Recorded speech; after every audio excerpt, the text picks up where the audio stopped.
Many people think that expensive wine is always much better. They believe a high price means a very good taste. This is a very common idea. You might hear it at dinner parties, or you might see it in shops. People often save expensive wine for special days. They think it makes the day more special. This idea is very strong in our minds. This belief comes from many places. Sometimes adverts tell us this. Sometimes fancy restaurants suggest costly wines. It is easy to think that if something costs more, it must be superior. We see this with cars or clothes or holidays, so we often think the same about wine. It is a simple rule to follow. But is this rule always true for wine? We should question this common thought. Perhaps the high price is not just about the taste. Making wine can be expensive. Some grapes are hard to grow. Some wine is kept in special wood barrels. These barrels cost a lot of money. Some wineries are very famous. Their names alone can make the wine price go up. So the cost has many parts, not just the juice in the bottle. It is important to remember these things, so we decided to look into this. Is expensive wine truly much better tasting? Or can a cheaper wine be just as nice? We wanted to find out for ourselves. We thought a proper test would help, a test where we did not know the price beforehand. This could show us the real story. It can be surprising what you find. To test this idea properly, we set up a blind taste test. This is a very good way to check.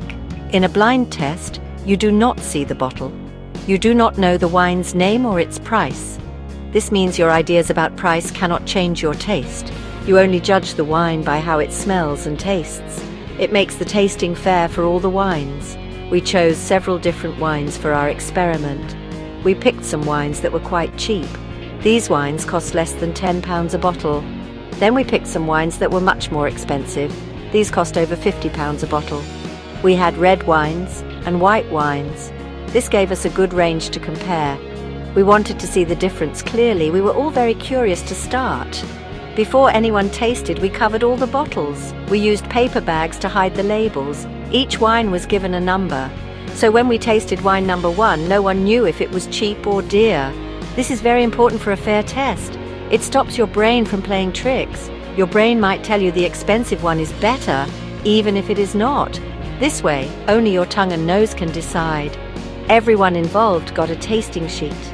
They had a fresh glass for each wine. We poured small amounts of each wine. This allows you to smell it well. Then you can sip it and think about the flavor.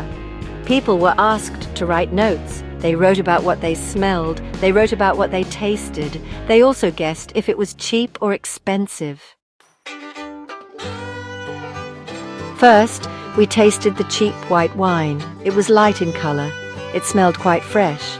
Many people said it smelled of green apples. Some also smelled lemons or other citrus fruits. When we tasted it, it was crisp. It was easy to drink. It did not have a very long taste in the mouth, but it was pleasant and refreshing, a simple, straightforward wine for a warm day. Next, we tried an expensive white wine. This wine was a bit more golden in color. The smell was stronger. It still had fruity smells like peach or pear. But there were other smells too. Some people noticed vanilla. Others smelled a bit of toast or nuts. The taste was richer. It felt fuller in the mouth. The flavor stayed longer after you swallowed. It had more things to notice.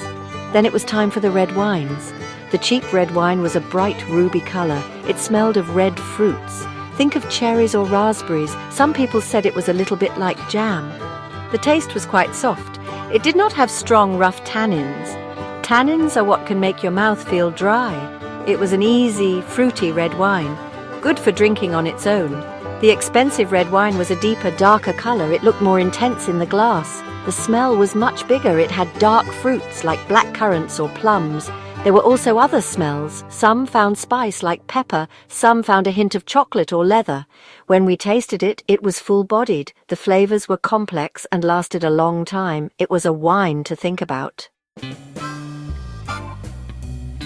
After everyone had tasted all the wines, we talked. We shared our notes and our thoughts. It was interesting to see what people thought. Some people were very good at guessing. They could tell which wines were expensive, but many people were surprised. Sometimes they liked a cheaper wine more. Sometimes they thought a cheap wine was an expensive one. It was not always easy to tell. The expensive wines often did have more complexity. This means they had more layers of smells and tastes. You could find many different things in the glass. Making wine like this takes a lot of skill. It might use older vines. It might be aged for longer in special barrels. These things add to the cost. So the higher price can sometimes mean more careful work and more interesting flavors for you to discover. However, the cheaper wines were often very enjoyable. They were not trying to be very complex. They offered good, clean flavors. They were pleasant to drink. For their low price, they gave a lot of pleasure. If you want a simple wine for a Tuesday night dinner, a cheap wine can be perfect. It does its job very well. It offers good value for what you pay. Not every meal needs a grand wine. So, is expensive wine worth the extra money? The answer is, it depends. It depends on what you are looking for. It depends on the occasion you have. And it depends on your own budget. Expensive wines can offer amazing experiences, but you do not always need to spend a lot. There are many wonderful wines at lower prices. The most important thing is to find wines that you enjoy drinking. That is the best value.